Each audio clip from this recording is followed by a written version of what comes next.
नमस्कार, Himachal Dastak TV live में आप सभी का स्वागत है। मैं हूं आपके साथ प्रवीण मुंगटा।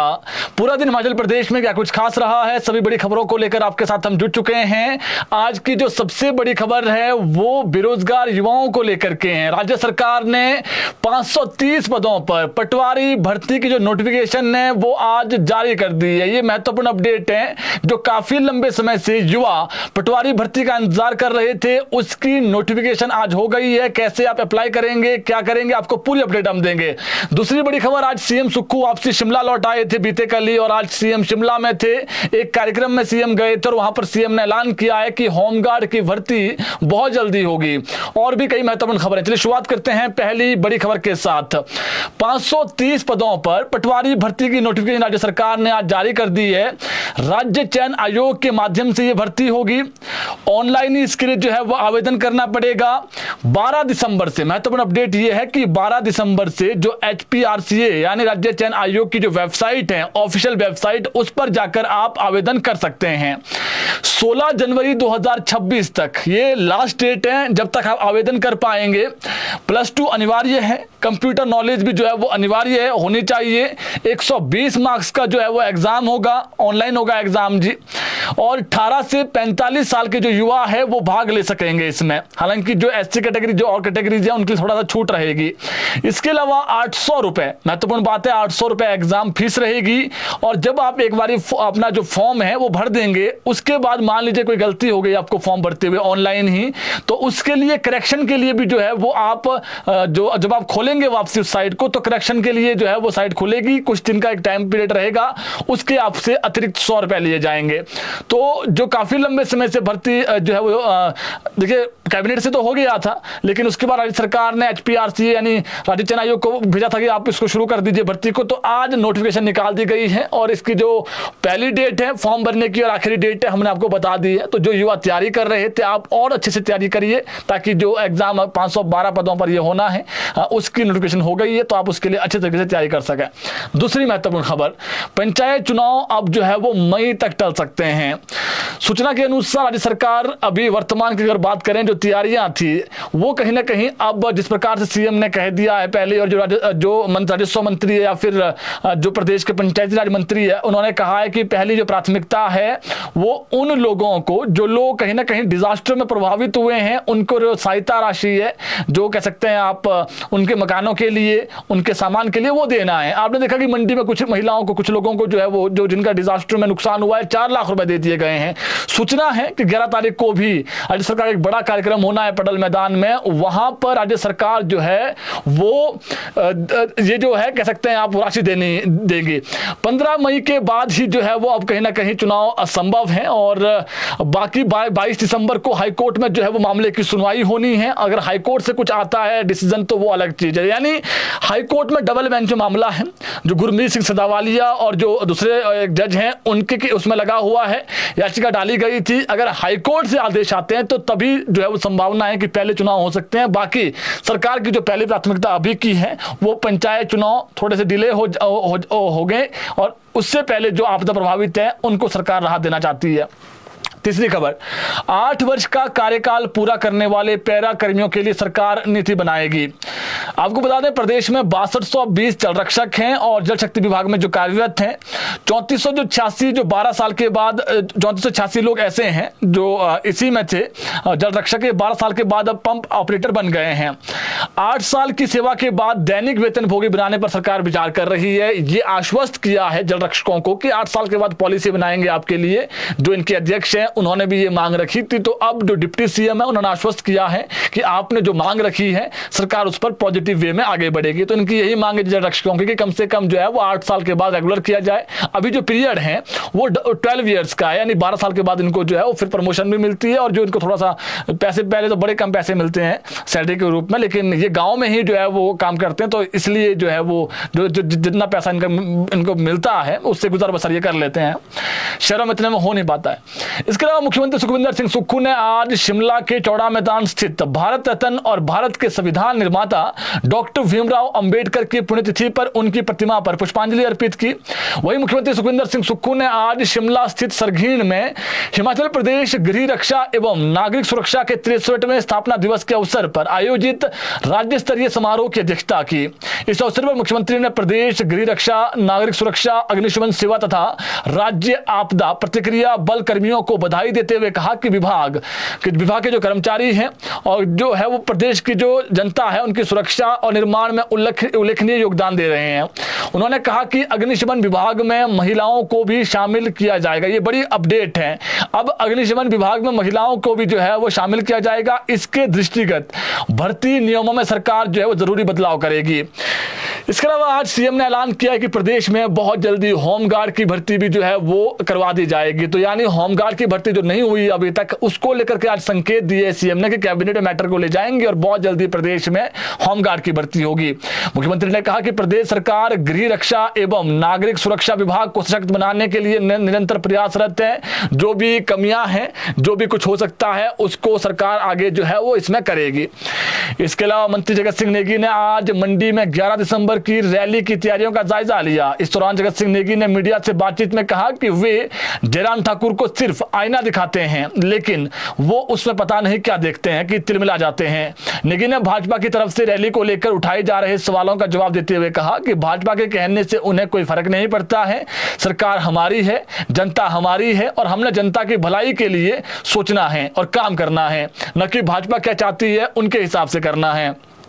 इससे पहले जगत सिंह नेगी ने धर्मपुर के जो विधायक है कांग्रेस के चंद्रशेखर और जो अधिकारी हैं, डीसी हैं और जो स्थानीय अधिकारी है, उनके साथ पडल मैदान का दौरा किया और यहां रैली की तैयारियों का जो जायजा है वो लिया। नेगी ने कहा कि 11 दिसंबर को जन संकल्प रैली का भव्य तरीके से जो है वो आयोजन किया जाएगा, जिसमें प्रदेश भर के लोग शामिल होंगे।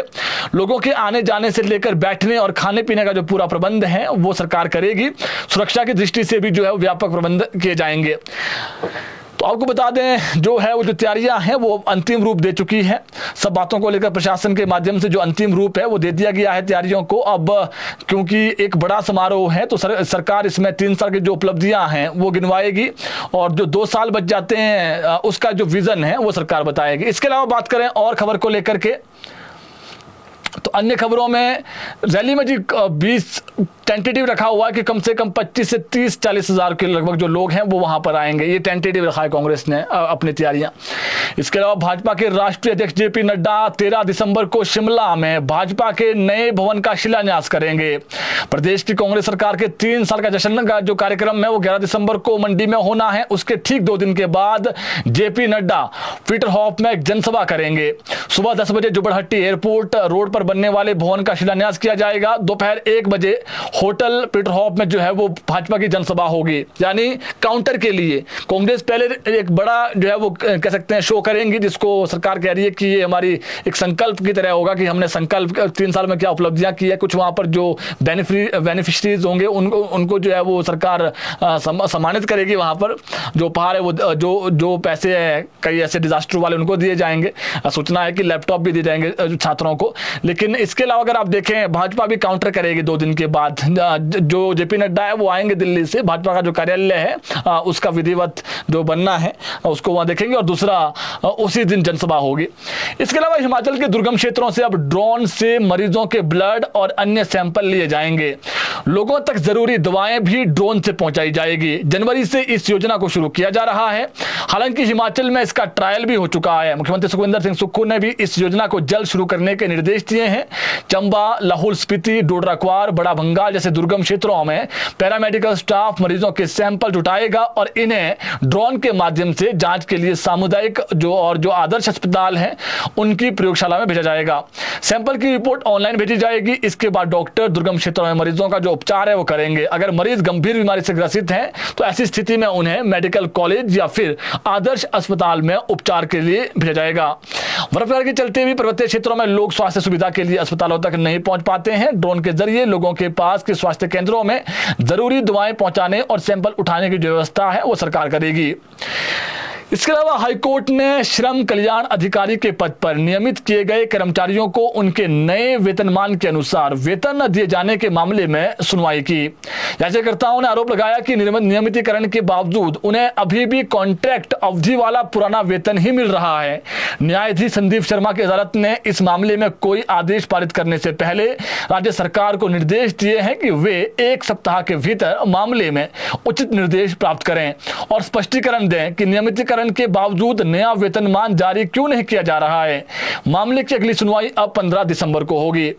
हाईकोर्ट ने एक महत्वपूर्ण अपडेट है जी, ये भी पंचायती राज अधिनियम में जिला परिषद और पंचायत समितियों के पुनर्सीमांकन को लेकर किए गए संशोधन को असंवैधानिक करार देते हुए खारिज कर दिया है। अदालत ने संशोधन को लेकर 8 जनवरी, 15 फरवरी, 1, 17 और 31 मई 2025 को जारी अधिसूचनाओं को भी रद्द कर दिया है और प्रतिवादियों और सक्षम प्राधिकारी को आदेश दिया है कि इस मामले में कानून के अनुसार जल्द उचित कदम उठाएं।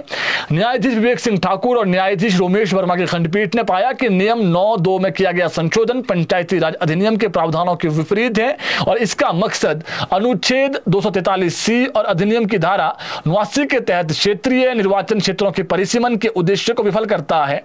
अदालत ने याचिकाकर्ता की आपत्तियों पर बिना कोई आदेश पारित किए शिमला जो मंडलायुक्त हैं उनको 24 जून 2025 के आदेश को रद्द कर दिया। कोर्ट ने रिकॉर्ड के विपरीत पाया कि मंडलायुक्त ने आदेश में ऐसे तथ्यों को दर्ज किया है जो मौजूद ही नहीं है। कोर्ट ने कहा कि पंचायत चुनाव की तारीख घोषित नहीं हुई है और तत्काल चुनाव की कोई संभावना नहीं है। इसके बावजूद सरकार पंचायतों और स्थानीय निकायों के पुनर्गठन और परिसीमन के निर्णय ले रही है, जिससे चुनाव क्षेत्र की सीमाएं बदल रही है। अदालत ने चुनाव को लेकर राज्य चुनाव आयोग और हिमाचल सरकार के बीच चल रही रस्साकसी का भी उल्लेख किया है। आयोग ने 17 नवंबर 2025 को अधिसूचना जारी कर पूरे राज्य में आदर्श आचार संहिता 2020 के खंड 12(a) को लागू किया था। इसके तहत चुनाव प्रक्रिया समाप्त होने तक पंचायतों और नगर पालिकाओं की संरचना, वर्गीकरण और क्षेत्र में बदलाव पर रोक लगा दी गई थी। इसके बावजूद ग्रामीण विकास विभाग ने 28 नवंबर को अधिसूचना जारी कर हमीरपुर जिले में विकास खंडों को पुनर्गठन कर दिया। मध्य प्रदेश पंचायती राज चुनाव नियम 1994 के नियम 9(2) में संशोधन को याचिकाकर्ता ने असंवैधानिक बताते हुए चुनौती दी थी। उन्होंने संशोधन और उसके बाद जारी की सभी अधिसूचनाओं को रद्द करने की मांग की थी। याचिकाकर्ता ने तर्क दिया था कि 9 और जो 2 है नियम उसमें संशोधन जिसके तहत परिसीमन के लिए पंचायत समिति क्षेत्र को एक इकाई माना गया है और जिला परिषद वार्ड पंचायत समिति की सीमाओं का उल्लंघन नहीं कर सकते हैं। जिसके बाद आज कोर्ट ने देर शाम को बीते कल ये जो है वो ऑर्डर दे दिए हैं। इसके अलावा जिला सिरमौर में पोंटा साहिब में जो है वो द ग्रेट खली उर्फ दिलीप राणा ने अपनी जमीन के गलत आवंटन के आरोप राजस्व विभाग व तहसीलदार पोंटा साहिब पर लगाए हैं। WWE चैंपियन रहे खली ने डीसी सिरमौर से तहसीलदार की शिकायत कर कार्रवाई की मांग की है। डीसी सिरमौर प्रियंका वर्मा ने इस पूरे मामले में निष्पक्ष जांच का भरोसा दिया है। डीसी ने कहा कि दिलीप राणा और कुछ महिलाएं शिकायत लेकर पहुंची थी, इस शिकायत की जांच की जाएगी। वहीं WWE चैंपियन रहे खली ने कहा कि संबंधित जमीन, पूरा विवाद क्या है, संबंधित जमीन 2005 में एक महिला के नाम पर कानूनी तौर पर पंजीकृत थी। दिलीप राणा कह रहे हैं कि हमने कानूनी प्रक्रिया के बाद उससे जमीन का मालिकाना हक हासिल किया और 2013 में जो दिलीप राणा के पिता है ज्वालाराम, उनसे जो है वो जो महिला है जमीन खरीदी। तब से हमारे परिवार के पास इस संपत्ति का मालिकाना हक है। खली ने कहा कि कागज होने के बावजूद पोंटा साहिब के तहसीलदार, कानूनगो और पटवारी अब अपने आधिकारिक पदों का दुरुपयोग कर रहे हैं। उन्होंने कहा कि प्रॉपर्टी डीलरों के साथ मिलकर जमीन पर जबरन कब्जा करने की कोशिश की जा रही है। ग्रेट खली ने आरोप लगाया है कि संबंधित तहसीलदार और कुछ राजस्व अधिकारी अपनी शक्तियों का दुरुपयोग कर रहे हैं, इनकी जांच होनी चाहिए। वहीं ग्रेट खली के आरोपों के बाद जो तहसीलदार ऋषभ शर्मा है वो भी सामने आए हैं। उन्होंने आरोपों का पूरा खंडन किया है। उन्होंने कहा कि जिस जमीन पर महिलाएं और खली दावा कर रहे हैं वो जमीन वास्तव में उनकी है ही नहीं। राजस्व विभाग अपनी कानूनी प्रक्रिया के अनुसार ही कार्य कर रहा है। किसी भी तरह की मिलीभगत और अवैध कब्जे के आरोप गलत हैं।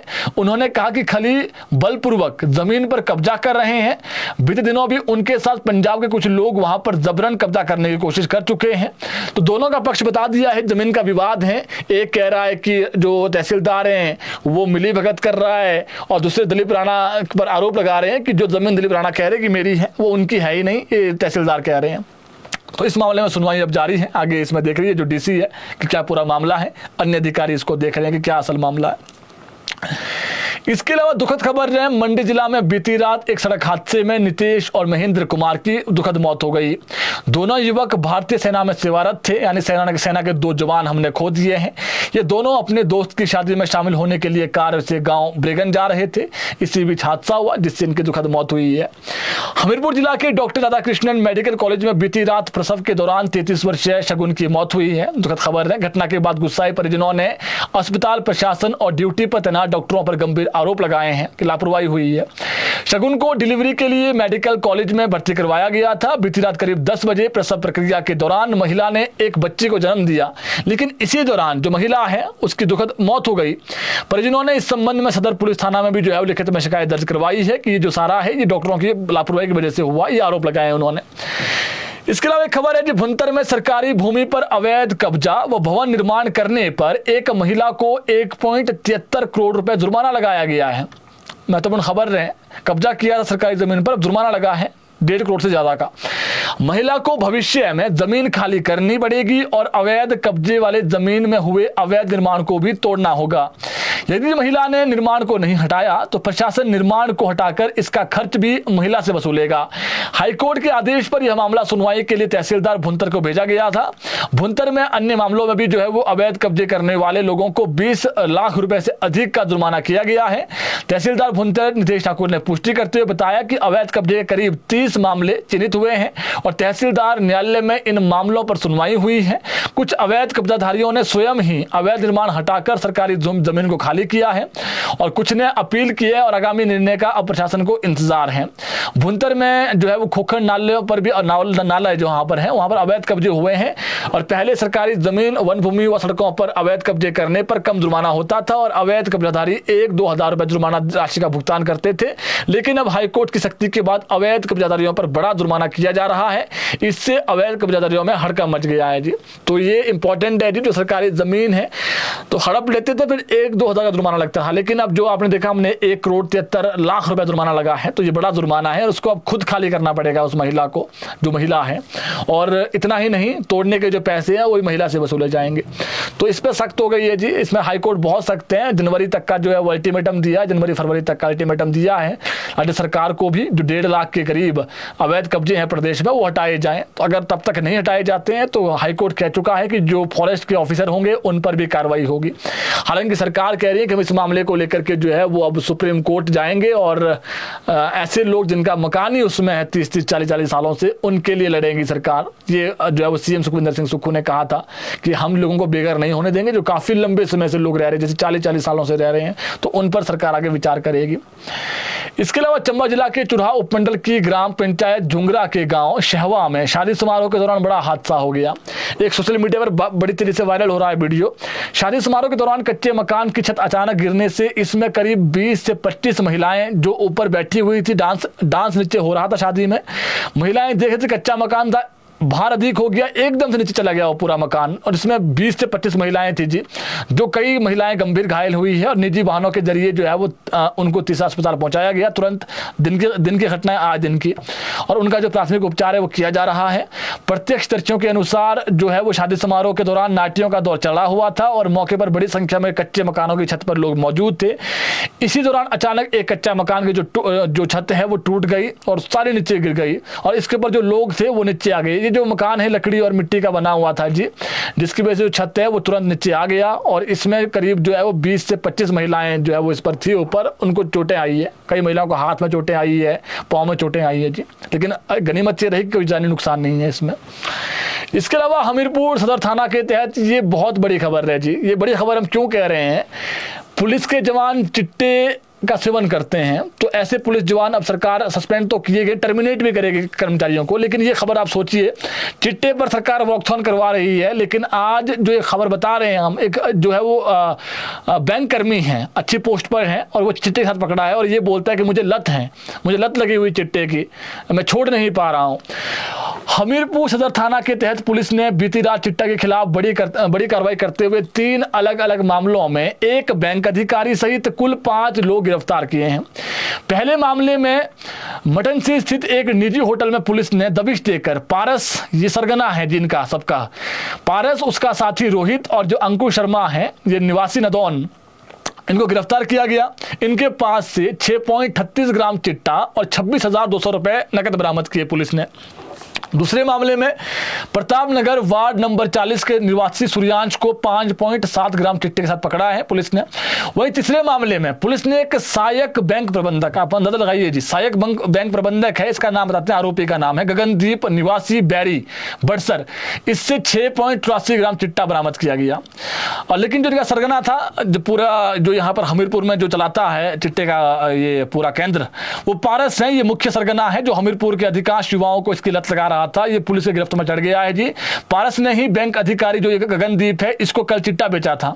इसके बाद पुलिस ने उसे भी गिरफ्तार कर लिया है। तो पुलिस तो अपना काम कर रही है, लेकिन आप सोचिए बैंक का अच्छी पोस्ट पर व्यक्ति है, ऐसा नहीं कि इसकी सैलरी लाखों में भी सैलरी होगी जो अच्छे बैंक में कर्मचारी होते हैं बड़ी पोस्टों पे, तो चिट्टा ले रहा है जी, मुझे लत है, ऐसे शब्दों का प्रयोग किया जा रहा है, मैं छोड़ नहीं पा रहा हूँ, रो रहा था जब पुलिस ने पकड़ा। लेकिन बात वही है कि अगर आप गलत करेंगे तो फिर उसका अंजाम गलत होगा, आपकी इज्जत भी गई और उसके बाद आप जेल की सलाखों के पीछे भी जाएंगे। तो लोगों से अपील है, जो चिट्टा बेच रहा है चाहे वो किसी का रिश्तेदार हो, कोई सगे नहीं हो सकते हैं, और ऐसे लोगों को 112 पर आप सूचना दीजिए, गुप्त सूचना। सीएम ने ऐलान कर दिया है, सरकार आपको जो आप गुप्त सूचना देंगे उस पर आपको इनाम देगी सरकार, ताकि ये जो सारे चिटेरी है, जो चिट्टे के सरगना है, जेल की सलाखों के पीछे जा सकें। इसके अलावा चंबा में बीती रात भूकंप के झटके महसूस किए गए हैं जी, और इसकी तीव्रता 3.6 मापी गई है रिक्टर स्केल पर। नेशनल सेंटर फॉर सिस्मोलॉजी के अनुसार भूकंप जमीन के भीतर 10 किलोमीटर गहराई पर आया था और इन झटकों को 3 से 4 बार महसूस किया गया। इसके अलावा बात करें मौसम को लेकर, तो प्रदेश में जो मौसम है वो 7 तारीख को खराब रहने वाला है, यानी कल मौसम जो है वो थोड़ा ऊंची चोटियों पर खराब है जी, बाकी परसों से फिर मौसम साफ है। तो ये कह सकते हैं कि अभी मौसम उतना खराब नहीं रहेगा, थोड़ा सा कल मौसम खराब है, लेकिन वो भी ऊंची चोटियों पर ही मौसम खराब है। लाहौल स्पीति, किन्नौर, चंबा, इनकी ऊंची चोटियों पर ही कल मौसम खराब रहने वाला है। तो परसों से मौसम फिर साफ है, यानी हल्की हल्की बारिश हो सकती है कदू स्थानों पर, बाकी मौसम साफ है जी। फॉग होना और जो ठंड है, जो तापमान है उसमें गिरावट होगी। तो कल मौसम हल्का खराब है जी ऊंची चोटियों पर, जैसे मध्यम ऊंचाई क्षेत्र जैसे शिमला है, मंडी, किन्नौर, इस मंडी, कांगड़ा, नॉर्मल जगहों पर बारिश होने की संभावना भी नहीं है। तो प्रदेश में सूखे जैसे हालात हम इसलिए कह रहे हैं कि नवंबर में क्या हुआ कि नवंबर में जरूरत से कम बारिश हुई है। आप देखिए जो नवंबर में बारिश होती थी वो हुई ही नहीं है, और जब बारिश कम चाहिए थी तब बहुत अधिक बारिश हो गई। मानसून में जरूरत से ज़्यादा बारिश हुई है, तो थोड़ा सा जो कह सकते हैं आप टोटली जब प्रदेश में मानसून आता है तो बहुत अधिक बारिश होती है, और उसके बाद जब बारिश का जो क्रम है वो अब ठंडा ही पड़ गया है, कम है, बारिश ही नहीं हो रही है। इसके अलावा बात करें विनय कुमार की, तो विनय कुमार कांग्रेस के अध्यक्ष हैं, और आज पहली बार उन्होंने अपने जो ऑफिस हैं उसमें मीडिया से बातचीत की, और आज बड़ा ऐलान कर दिया है विनय कुमार ने। उन्होंने कहा कि कोई गुटबाजी नहीं चलेगी कांग्रेस में, हॉली लॉज गुट, सीएम गुट, डिप्टी सीएम गुट, ऐसा कोई गुट नहीं है कांग्रेस में। केवल एक गुट है, कांग्रेस पार्टी, राहुल गांधी खड़गे, वही हमारा गुट है, कांग्रेस पार्टी हमारा गुट है, कोई दूसरा गुट कोई भी नहीं है। और दूसरा उन्होंने कहा कि 3 महीने के भीतर कांग्रेस की जो पूरी ब्लॉक कांग्रेस कमेटी है, जिला कांग्रेस कमेटी है, उपाध्यक्ष है, जो भी बनने हैं पार्टी में, जो संगठन विस्तार होना है, 3 महीने के भीतर उन्होंने आज कह दिया है कि हम जो है वो फरवरी तक जो पूरा संगठन है वो बनकर तैयार हो जाएगा। तो ये आज बड़ा ऐलान किया विनय कुमार। उन्होंने कहा कि ऐसे लोगों को मौका दिया जाएगा जो सक्रिय हैं, और इसमें जो युवा चेहरे हैं उनको भी मौका दिया जाएगा, और ऐसे चेहरे जो पार्टी के लिए लगातार काम कर रहे हैं, जिनका जनाधार है, जो पार्टी के लिए जो है वो तत्पर रह सकते हैं, उन्हीं लोगों को जो है वो तवज्जो दी जाएगी पार्टी में। तो ये तय हो गया है जी कि पार्टी में ऐसे चेहरे, चाहे नए चेहरे क्यों ना हो, लेकिन जो पार्टी के लिए काम करेगा उनको तवज्जो दी जाएगी। जो वरिष्ठ लोग हैं उनको भी रखा जाएगा, लेकिन जो ऐसे लोग हैं जो सक्रिय हैं, जो पार्टी के लिए दिन रात चाहे वो सोशल मीडिया पर लड़ रहे हैं या फिर कार्य कर रहे हैं अन्य तरीके से, तो उनको भी तवज्जो दी जाएगी। ये आश्वस्त किया है पार्टियों को, पार्टी जो पदाधिकारी है उनको। तो जो आज की बड़ी खबरें थी आप तक हमने पहुंचा दी हैं। बुलेटिन को शेयर जरूर करें ताकि और लोगों तक भी अपडेट पहुंच सके। बाकी जो बड़ी खबरें थी आप तक हमने पहुंचा दी है जी। और जो प्रिंसिपल का जो प्रमोशन वाला जो डीपीसी है जी, ये हो जाएगी 20 दिन के अंदर। ये हाईकोर्ट ने भी अब सख्त हो गया है, और सीएम सुखविंदर सिंह सुक्खू ने भी कह दिया है, जो हेडमास्टर वाली फाइल थी वो क्लियर कर दी थी जब विधानसभा में थे वहां पर। और इसके अलावा जो ये डीपीसी वाला प्रोसेस है 800 के आसपास प्रिंसिपल, ये नए मिल जाएंगे बहुत जल्दी। तो बाकी हमने खबरें आप तक जो है वो जितनी खबरें थी आज की वो पहुंचा दी है। कोई सवाल आप कर सकते हैं, कल उसको सवाल को लेंगे बुलेटिन में हम, लेकिन अभी के लिए इतना ही। बुलेटिन शेयर जरूर करें। धन्यवाद।